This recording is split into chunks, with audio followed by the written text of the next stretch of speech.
Okay, here's the fan in the living room at our beach house. It's the Hunter Cabana.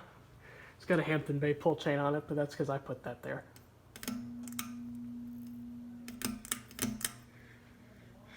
Dealing with another leak downstairs, and I figured I might as well do this video while there's not a whole lot of heavy traffic in this room.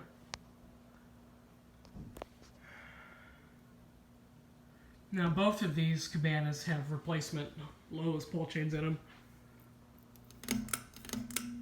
And for some reason they've lost medium. It's just medium speed on these is just negligibly faster than low. And with the original pull chains it wasn't like that, so I don't know what it is. We wired it up the same way.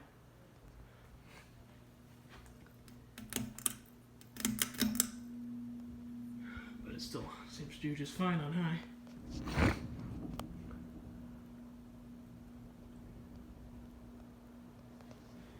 Stop swinging there.